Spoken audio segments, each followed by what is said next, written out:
નમસ્કાર દર્શક મિત્રો, આપ જોઈ રહ્યા છો નિર્માણ ન્યૂઝની વિશેષ રજૂઆત કાર્યક્રમ હોટ ટોપિક અંતર્ગત હું ધ્રુવી ત્રિવેદી આજના વિશેષ મુદ્દા સાથે આપ સૌનું સ્વાગત કરું છું નિર્માણ ન્યૂઝની આ વિશેષ રજૂઆતમાં। દર્શક મિત્રો, અલગ અલગ મુદ્દાઓ લઈને હું આપ સમક્ષ ઉપસ્થિત થતી હોઉં છું અને એમાં અલગ અલગ વાતો પર આપણે ચર્ચા કરતા હોય છે, પણ આજે જે મુદ્દો લઈને આવીશું એટલા માટે વિશેષ છે અને ચિંતાજનક પણ છે, કારણ કે એના પર આપણે વર્ષોથી વાત કરી રહ્યા છે, ડિસ્કસ કરી રહ્યા છે, ઘણી બધી પેનલો સાથે આપણે પહેલા પણ ચર્ચા કરી છે, પણ ક્યાંક ને ક્યાંક હજુ પણ લોકો એના અંગે અવેર નથી। અવેરનેસ ખૂબ જ ઓછા પ્રમાણમાં છે અને એનો જ રિપોર્ટ જે છે એનું પરિણામ આપણને રિપોર્ટ સ્વરૂપમાં મળી રહ્યું છે। રિપોર્ટ યુએનનો છે અને વિસ્ફોટક રિપોર્ટ, આપણા શોના ટાઇટલ પણ એ જ છે કે યુએનનો વિસ્ફોટક રિપોર્ટ। આ રિપોર્ટને એટલા માટે વિસ્ફોટક કહેવાઈ રહ્યો છે કારણ કે અત્યારે ગ્લોબલ વોર્મિંગ ને પર્યાવરણની જે અસર થઈ રહી છે એ એટલી ખરાબ પ્રમાણમાં થઈ રહી છે કે આવનાર જે તોકતે જેવા વાવાઝોડા આવ્યા હતા એવા આવનાર વાવાઝોડા એ મોટા મોટા શહેરોને લઈને ડૂબી શકે છે, એટલે આટલી મોટી તબાહી મચાવી શકે છે આવનાર દિવસોની અંદર, આવનાર વર્ષોની અંદર। અને હજુ પણ જો આપણે સજાગ નહીં થઈએ તો એનું બહુ જ ખરાબ પરિણામ આપણને ભવિષ્યમાં ભોગવવું પડી શકે છે। આ બાબતે આપણે ચર્ચા કરવાના છે અને તે માટે આપણી સાથે કાર્યક્રમ અંતર્ગત જોડાઈ ચૂક્યા છે મહેશભાઈ પંડ્યા, જોડાઈ ચૂક્યા છે, પર્યાવરણ એન્જિનિયર છે, પર્યાવરણવિદ છે। મહેશભાઈ, સ્વાગત છે આપનું કાર્યક્રમમાં। અન્ય તરફ આપણી સાથે જોડાયેલા છે અમિતાબેન ઓઝા કે જેઓ पर्यावरण प्रेमी છે, पर्यावरण માટે ખૂબ કામ કરતા હોય છે। अमिताजी, आपका भी बहुत बहुत स्वागत है। तो पहला तो महेश भाई अपने पास આવવા માંગુ, જે રિપોર્ટ આવ્યો છે યુએનનો વિસ્ફોટક રિપોર્ટ નામ આપવામાં આવ્યું છે કારણ કે એ રિપોર્ટની અંદર એટલા ચોંકાવનારા ખુલાસા કરવામાં આવ્યા છે। રિપોર્ટ પર પહેલા આપનું શું કહેવું છે, ડિટેલમાં થોડી માહિતી। ધ્રુવી, પહેલા તો આપણે આપણા દર્શક મિત્રોને એ સમજાવીએ કે આ આઈપીસીસી નો શું છે।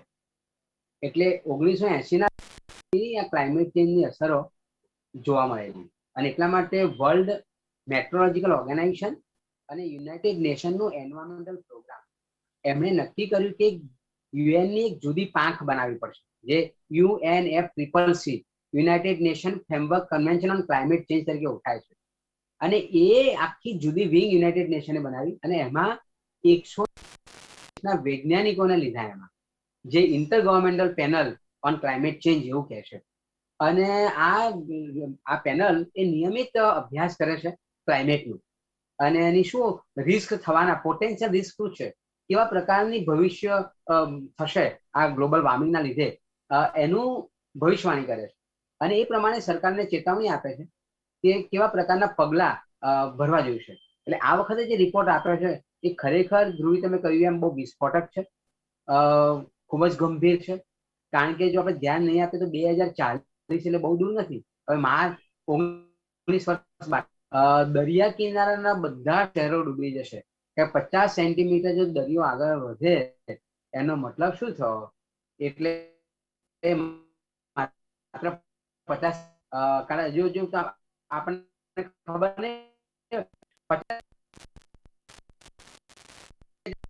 ભરતી આવી એવા શહેર આખા ડૂબી જાય, એટલી સપાટી વધી જાય આ 50 સેન્ટીમીટર કહીએ છીએ એટલે।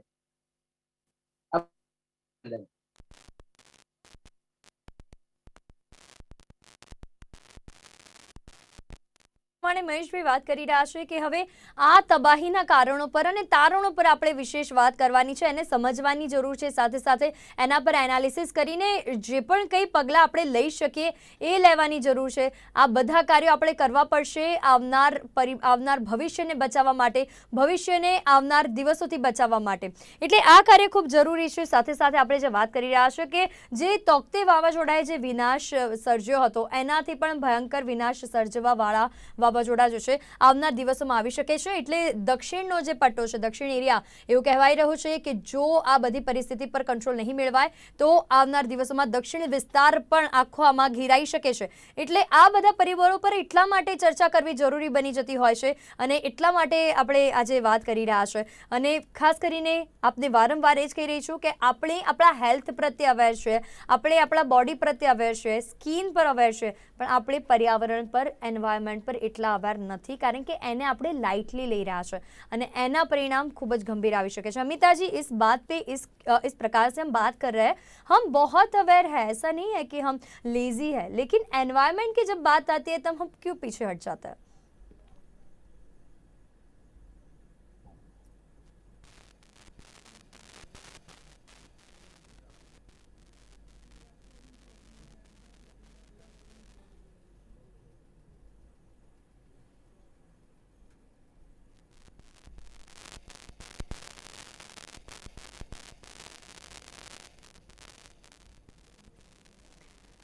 अमिता जी, मैं आपको रोकना चाहूंगी, कुछ टेक्निकल प्रॉब्लम्स के हिसाब से आपकी आवाज़ नहीं आ रही, जिस पे हमारी टेक्निकल टीम काम कर रही है। लेकिन जो बात अभी हम कर रहे हैं, भारत માટે વિનાશક પરિણામો આવી શકે છે, ભારત માટે તબાહીના ભયંકર તારણો જે છે તે સામે આવી શકે છે। આ સિવાય આપને એ પણ જણાવી દઉં કે તોકતે જેવા વિનાશક વાવાઝોડા એ ભારતને ગમરોળી શકે છે। ન માત્ર ભારત અને એમાં પણ દરિયાઈ કિનારાના જે વિસ્તારો છે એને ગમરોળી શકે છે। અને અત્યારે જે રિપોર્ટ સામે આવે છે, ખૂબ બારીકાઈથી ડિટેલથી આ રિપોર્ટની જો વાત કરીએ તો આ રિપોર્ટને એટલા માટે વિસ્ફોટક કહેવાય છે કે જે પણ તારણો આપવામાં આવ્યા છે, ભારત માટેની વાત હોય કે દુનિયા માટેની વાત હોય, એ તારણો આપણા માટે ભવિષ્યની અંદર વિનાશ લઈને આવનારા તારણો છે। વાતાવરણમાં મિથેન ગેસનું પ્રમાણ 8 લાખ વર્ષમાં પહેલી વાર આટલા પ્રમાણમાં વધવા પામ્યું છે। એટલે તમે વિચારી શકતા હશો કે 8 લાખ વર્ષ એક મોટો ગાળો છે અને 8 લાખ વર્ષની અંદર પહેલી વાર આવા પ્રમાણમાં વધવા પામ્યું છે મિથેન ગેસનું પ્રમાણ।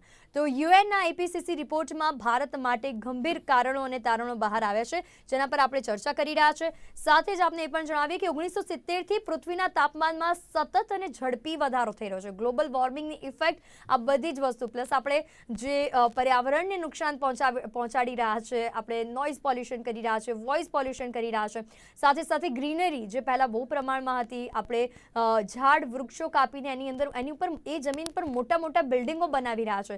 એટલે આ પરિણામો કદાચ અત્યારે આપણને બહુ લાઇટલી લાગે કે સામાન્ય લાગે, પણ જ્યારે ભવિષ્યમાં આના પર વીતશે અથવા તો આ પરિસ્થિતિ આવશે ત્યારે એ બદથી બદતર સમય લઈને દેશ માટે, વિશ્વ માટે, દુનિયા માટે લઈને આવી શકે છે। એટલે આના પર આપણે કામ કરવાનું છે અને ખાસ કરીને એના પર જ ચર્ચા કરવાની છે। આપણે જાણીશું મહેશભાઈ પાસેથી અને અમિતાબેન પાસેથી કે કઈ રીતે આપણે આના પર કામ કરી શકીએ અને કઈ રીતે આ પરિણામથી બચવા માટે આપણે ઉપાય કરી શકીએ। કારણ કે ઘણા બધા એવા લોકો પણ છે જે પર્યાવરણ માટે કામ કરતા હોય છે અને પર્યાવરણને બચાવવા માટેની મુહિમો ચલાવતા હોય છે, પણ સાથે સાથે ઘણા બધા એવા લોકો પણ છે કે જે પર્યાવરણની વેલ્યુ નથી સમજતા અને સાથે તેઓ પર્યાવરણનો વિનાશ કરવા પર ઉતરી આવતા હોય છે।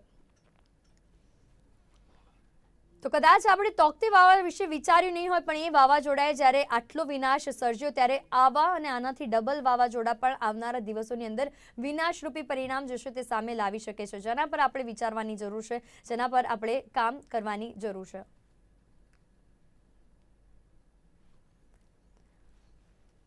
તો યુએનનો આઈપીસીસી રિપોર્ટ, જે મહેશભાઈએ વાત કરી છે કે આ આઈપીસીસી રિપોર્ટના તારણો જે છે એ ભારત માટે ભયાનક છે, કારણ કે ભારત માટે જે પરિસ્થિતિ છે એ પરિસ્થિતિ વધુ ભયાનક પરિણામો લઈને આવી શકે છે। એટલે કે આ પરિસ્થિતિ પર જ્યારે આપણે વાત કરી રહ્યા છીએ ત્યારે આ પરિસ્થિતિ પર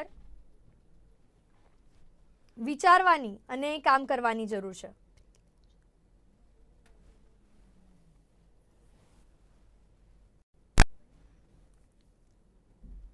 तो जो महेश भाई पर पहला बात करी थी, जी जी जी जी अमिता जी बोलिए।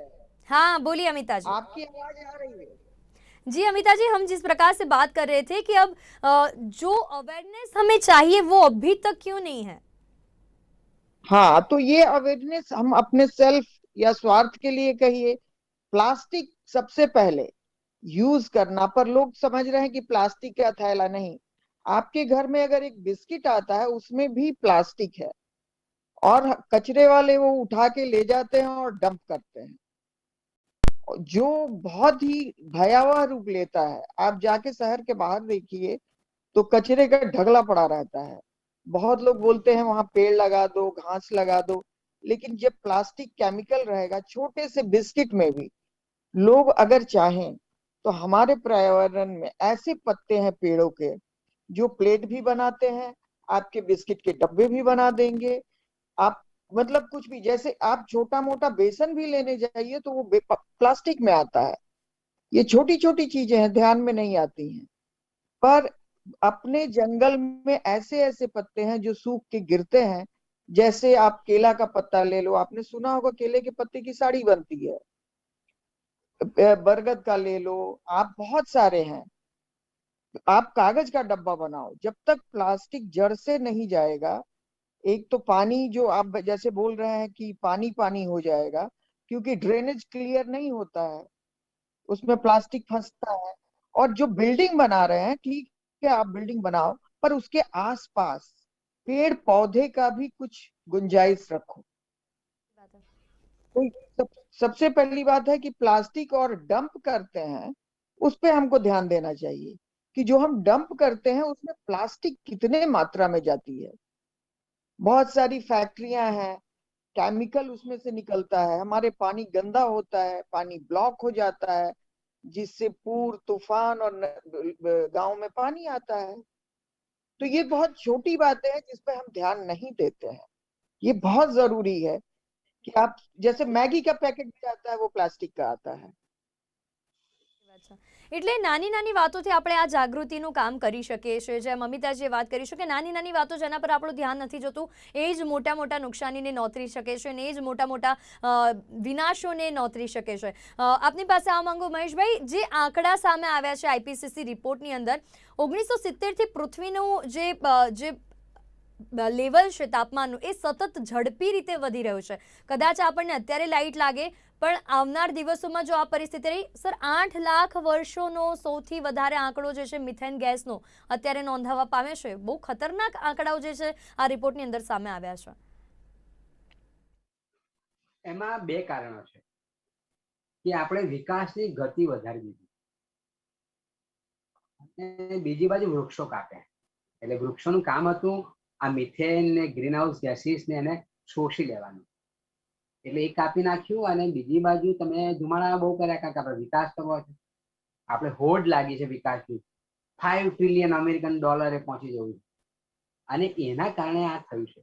હવે તમે જુઓ તાઉતે વાવાઝોડું જે ગુજરાતમાં આવ્યું એ જો આપણે તે દરિયા કિનારે જો ચેરિયાના વૃક્ષો રાખ્યા હોત, મેંગ્રુવ્સ જેને કહીએ છીએ, તંવરના વૃક્ષો કહીએ છીએ, સુંદરીના વન કહીએ છીએ, તો તાઉતે વાવાઝોડાની બહુ અસર ના થઈ હોય અને એને ખુલ્લું મેદાન મળી ગયું ગુજરાતમાં રમવા માટેનું.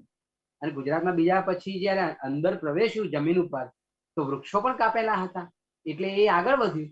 બાકી જો એ દરિયા કિનારે જો આપણે વિકાસ બહુ ના કર્યો હોત અને મેંગ્રુવ્સ જે કુદરતી કવચ છે તવરના ઝાડ એને જો સાચવ્યા હોત તો તાઉતેની તાકાત નથી કે આપણા ત્યાં અંદર આવે. કુદરત એટલું સરસ કવચ આપ્યું છે પણ એ આપણે ધુમાડા જે તમે કહ્યું તે મિથેન ને ગ્રીન હાઉસ ગેસીસ એ એનાથી ઓઝોનનો પડદો તોડ્યો એટલે કુદરતે આપેલું કવચ તોડ્યું અને દરિયા કિનારે કવચ તોડ્યું. આ એના પરિણામો છે.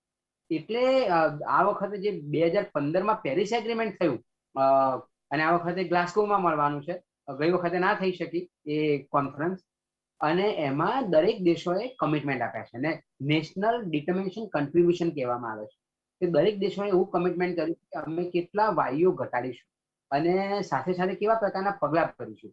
એટલે ધ્રુવી બે વાત પર, એક મિટિગેશન એટલે પ્રદૂષણ ઘટાડવું અને બીજી બાજુ એડપ્ટેશન, કેવા પ્રકારના પગલાં લઈશું આપણે આ જે આવી પડેલી પનોતી છે કે જે મુશ્કેલીઓ છે એને કેવી રીતે દૂર કરીશું, એ એડપ્ટેશન કહેવાય. આ બે પ્રકારના કામો દરેક સરકારોએ કરવાના છે. એટલે આ ગ્લાસ્કોમાં હવે એની ચર્ચા થશે કે કેટલા દેશોએ શું શું કામ કર્યા. એમાં મારે દુઃખ સાથે કહેવું પડે છે કે ભારતે 31 જુલાઈએ જે રિપોર્ટ આપવો જોઈતો હતો યુનાઇટેડ નેશનમાં આ નેશનલ ડિટર્મિનેશન કન્ટ્રીબ્યુશનનો અહેવાલ સમરી એ નથી આપ્યો.